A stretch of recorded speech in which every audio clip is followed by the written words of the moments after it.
తెలుగు ప్రశ్నలు నమస్తే. నిన్న జమ్మూ కాశ్మీర్లో జరిగినటువంటి పహల్గామా టెర్రర్ అటాక్ అనేది దేశం మొత్తం ఒకసారి ఉలిక్కిపడాల్సిన సందర్భం అయితే వచ్చింది. దీని గురించి మాట్లాడడానికి మదన్ గుప్తా గారు ఉన్నారు. మదన్ గుప్తా మాట్లాడదాం. సార్ నమస్తే అండి. తెలుగు వన్ ప్రేక్షకులకు నమస్తే. నిన్న జరిగినటువంటి అటాక్ దాంట్లో 28 మందికి చేరుకుంది మరణాల సంఖ్య.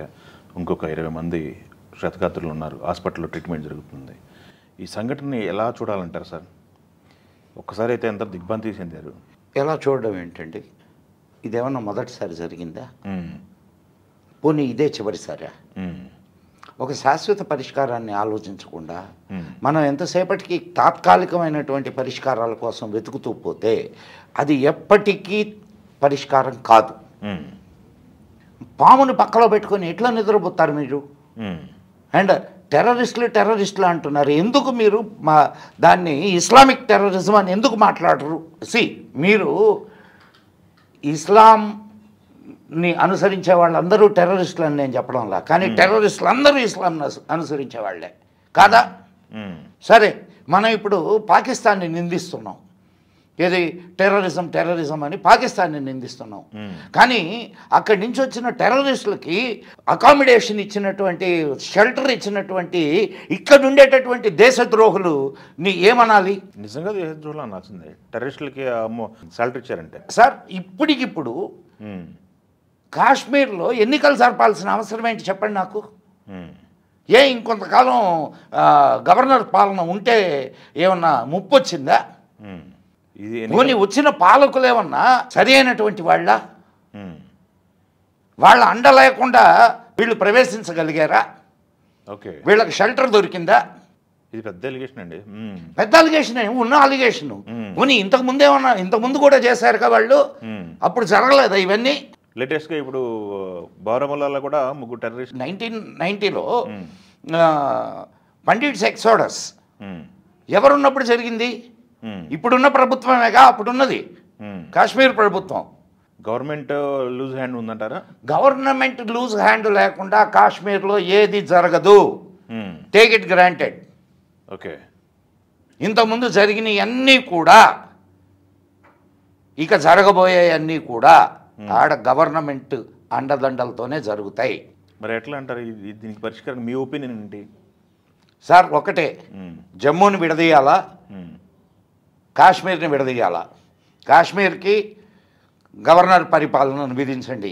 ఎంతకాలం అది సెటరైట్ అవుద్దో అంతకాలం అక్కడ గవర్నర్ పరిపాలన ఉండాల. అట్లా ఉంటేనే ఇప్పుడు అక్కడుండే టెర్రరిజం ఇటు జమ్మూకు పాకుతోంది. జమ్మూని కాశ్మీర్ రెండింటిని విడదీయాలంటారు? ఖచ్చితంగా. అలా చేసిన పద్ధతిని చూస్తే మీకు ఏమనిపిస్తుంది? టెర్రరిస్టులు నేను చేసినటువంటి అటాక్ పద్ధతి ఎలా చేశారు? Clear cut. మీకు హిందువుల్ని ఖచ్చితంగా టార్గెట్ చేసి చంపినటువంటి సంఘటన ఇది. మీరేమనుకుంటున్నారు? పాకిస్తాన్ ఒక్కటే అనుకుంటున్నారా? భారతదేశంలో 700 పాకిస్తాన్లు ఉన్నాయి. వాటి సంగతి ఏంది? ఓకే, నిన్నటికి నిన్న ఇక్కడ జరుగుతున్నది కదా, ఏది మమతా దీది పశ్చిమ బెంగాల్లో ముర్షిదాబాద్. అంతకుముందు సందేశ్ ఖలీలో జరిగిందేంది? ఓకే, ఇక్కడ జరగడం లేదా? వాటిని మనం టెర్రరిస్ట్ అటాకులుగా చూడం. అవునా కదా వేణుగారు? ఆలోచించండి కొంచెం. మనము మైండ్స్ పేలే మైండ్స్ మీద కూర్చొని ఉన్నాం. మీకు అర్థంగా మన హిందువులకు అర్థం కావట్లేదు. ఇంకా సబ్కా సాత్ సబ్కా వికాస్ అనుకుంటూ కూర్చుంటే ఇప్పుడు దీనికి ప్రతీకార చర్య చేస్తారు. దాంట్లో నాకు ఏ సందేహం లేదు. గవర్నమెంట్ ఒక ప్రతీకార చర్య చేస్తుంది. దానివల్ల ఇక్కడితో ఆగిపోతాయా? ఒక ప్రతీకార చర్య. ఇప్పుడు పోయినసారి మన సైనికుల మీద అటాక్ చేసినప్పుడు మనం సర్జికల్ స్ట్రైక్ చేసాం. తర్వాత జరగలేదా? అవును, ఇందాక కూడా బారాముల్లాలో ఒక 3 టెర్రరిస్టులు ఎంటర్ అవుతున్నారు. ట్రై చేశారని చెప్పేసి కాల్ చేశారు, సైనికులు కాల్ చేశారు. సార్, మనకు దేశద్రోహులు ఎక్కడో లేరు, భారతదేశంలోనే ఉన్నారు. మనం పార్లమెంటులో ఓతు తీసుకుంటూ కూడా పాలస్తీనాకు జై అని చెప్పి మాట్లాడినటువంటి దొంగలు ఇక్కడ ఉంటే మనం ఎక్కడో ఉండే వాళ్ళని గురించి ఎందుకు ఆలోచిస్తాం? ఇక్కడ ఉండే వాళ్ళని ఏరిపారేయకుండా. బట్ రాజ్యాంగం కల్పించింది కదా. ఏం రాజ్యాంగం? అసలు అక్కడికక్కడ సస్పెండ్ చేయాలా? భారత్ మాతాకి జై అనడానికి రాని నోరు పాలస్తీనాకు జై అనంటుంది అంటే వీళ్ళు దేశద్రోహులా కాదా? చట్టాల్లో మార్పులు అనేది అవసరం అనిపిస్తుంది మీరు మాట్లాడేదాన్ని బట్టి. చట్టమా? ఇది వాళ్ళ చుట్టం. హిందువులు కేసులు తీసుకెళ్తే హిందూ కేసులు తీసుకెళ్తే హైకోర్టుకి వెళ్ళమంటారు, సుప్రీంకోర్టులో. ఓకే. ముస్లింలు తీసుకొని వస్తే గ్రీన్ కార్పెట్ పారుస్తారు. నిన్నటికి నిన్న మన పిల్మ్యాన్ అంటారు, ఆయన కేసు తీసుకెళ్తే హైకోర్టుకు పంపించారు, హిందూస్కి సంబంధించింది. ఓకే. వక్ఫ్ బోర్డు కేసులు రండి రండి రండి అంటున్నారు. ఎవడికి వాడు డబ్బులు జబురుకోవడానికి అక్కడ కూర్చుంటున్నారు తప్ప న్యాయ వ్యవస్థలో కూడా మార్పులు రావాలి ఏంది సార్? న్యాయ వ్యవస్థ అస్తవ్యస్తమై ఉన్నది. లేకపోతే ఇద్దరు న్యాయవాదులు రాష్ట్రపతికి ఆదేశాలు ఇస్తారండి. ఇమీడియట్గా 3 సార్లు ఇప్పుడు బీజేపీ ఉంది. బీజేపీలో కూడా ఇలాంటి నిర్ణయాలు తీసుకోవడానికి ఇంకా వెనకాడుతుందంటారా మీరు చెప్తున్న మార్పులు తీసుకురావడానికి? ఖచ్చితంగా వెనకాడుతున్నారు సార్. నీకు ఇప్పుడు కొన్ని అంటే ప్రభుత్వానికి ప్రాథమికమైనటువంటి ఇవి కొన్ని ఉంటాయి, వాటిల్నే ఫోకస్ చేస్తూ వెళ్తున్నారు ఇప్పుడు. కానీ అది కాదు అనే సంగతి వాళ్ళు గ్రహించిన రోజు దీనికి కరెక్ట్ అయినటువంటి సొల్యూషన్ని వాళ్ళు ఎతకగలరు. వాళ్ళ ప్రయారిటీస్ ఇప్పుడంతా మన ఎకానమీని పెంచాలా, మన రక్షణ వ్యవస్థను పెంచాలా, ఈ రెండిటి మీద మాత్రమే వాళ్ళు కాన్సన్ట్రేట్ చేస్తున్నారు. వాటిని పెంచుతున్నారు, దాంట్లో డౌట్ అక్కర్లే. ఓకే.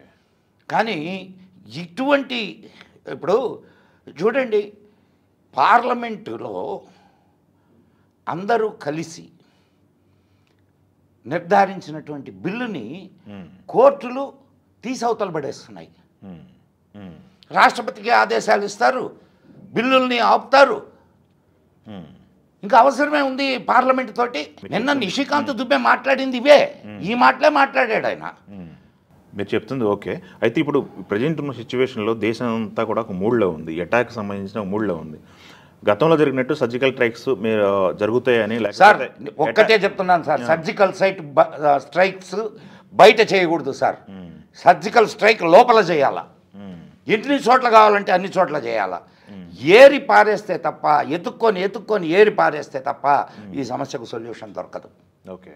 మనం అక్కడ అనుకుంటున్నాం సార్, ఇక్కడ జరుగుతున్నటువంటి గొడవలకి ఎవరు కారణం అంటారు? దీని వెనక వ్యూహరచన కనిపించట్లేదా? ఇజ్రాయెల్ లాంటి నిర్ణయం మనం తీసుకోగలిగితేనే ఇక్కడ హిందువులు బతుకు బయటపడతారు. దాంట్లో సందేహం ఏమక్కర్లేదు వేణుగారు. ఏదైనా ఒక పటిష్టమైన, ఇప్పుడు మొన్న జరిగింది దానికి ఒక సర్జికల్ స్ట్రైక్ చేసాం, ఇంకోటి జరిగింది ఇంకొక సర్జికల్ స్ట్రైక్ చేసాం, ఇప్పుడు జరిగింది ఇంకొక సర్జికల్ స్ట్రైక్ చేస్తాం, లేకపోతే ఇంకోటి చేస్తాం.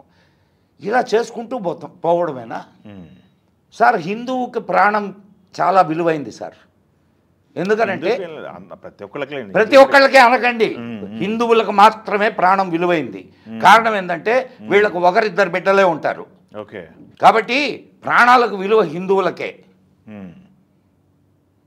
విలువైన ప్రాణాలని కాపాడుకోవడానికి హిందువులు కూడా ముందుకు రావాల్సినటువంటి అవసరం ఉంది. వాళ్ళు తమ ప్రాణాలను తాము కాపాడుకోవడానికి కావాల్సినటువంటి ఏర్పాట్లు చేసుకోవాలి. చూద్దాం. మీరు అన్నట్టు గవర్నమెంట్ ఏమైనా డెసిషన్ తీసుకుంటుంది సార్. దాంట్లో నాకు ఎటువంటి అనుమానం లేదు. గవర్నమెంట్ ఏ డెసిషన్ తీసుకోదని మాత్రం నేను అనుకోను. గవర్నమెంట్ ఖచ్చితమైన డెసిషన్ తీసుకుంటుంది. అయితే అది టెంపరీ డెసిషన్ మాత్రమే, పర్మనెంట్ సొల్యూషన్, చర్యకు ప్రతి చర్య, అంతే తప్ప ఒక పర్మనెంట్ సొల్యూషన్ కాదు. దీని వెనక పాకిస్తాను పెంచి పోషిస్తుందని చెప్పేసి ఎప్పటి నుంచో తెలుసు కదా అందరికీ. దాంతో మాట్లాడి లేకపోతే పాకిస్తాన్తో మాట్లాడి ఏం మాట్లాడతారు సార్ మీరు? ఏం మాట్లాడతారు పాకిస్తాన్తో? మాట్లాడితే అవుతుందా? ఇంతకుముందు మాట్లాడడానికి వెళ్ళిన ప్రతిసారి మనం దెబ్బతిన్నాం.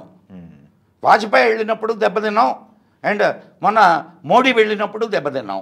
అందుకదా ఇప్పుడు వాళ్ళు మోడీ ప్రభుత్వం చాలా గట్టిగా కూర్చొని ఉంది వాళ్ళతో మాట్లాడకూడదని. టెర్రరిస్టులతో మాట్లాడేదేంటి సార్? నిన్న వాళ్ళు బిహేవ్ చేసింది నిన్నటి నుంచి జరుగుతున్న అసలు నిన్నటి సంఘటన చూస్తే క్లియర్ కట్ హిందువు పేరు అడిగి ఐడి కార్డు చూసి లేకపోతే కల్మా చదవమని చంపారు. అండ్ ఆడవాళ్ళు మమ్మల్ని కూడా చంపేయండి అని అంటే పోయి మోడీతో చెప్పండి ఈ విషయం అని చెప్పారు. అంటే వాళ్ళు డైరెక్ట్గా గవర్నమెంట్ని ఛాలెంజ్ చేసినట్టు కదా, ఇండియన్ గవర్నమెంట్ని. చచ్చింది ఊరు సార్, దేశాన్ని చచ్చింది ఊరు, చనిపోయింది కామన్ మ్యాన్. సార్ మీకు మనం పురాణాల్లో చదువుతూ ఉంటాం, ఏది స్వర్గం మీదకి రాక్షసులు దండెత్తి స్వర్గాన్ని ఆక్రమించుకున్నారు అని. కాశ్మీరం భూతల స్వర్గం. ఇప్పుడు రాక్షసులు పరిపాలిస్తున్నారు, రాక్షసులు ఆక్రమించుకొని ఉన్నారు.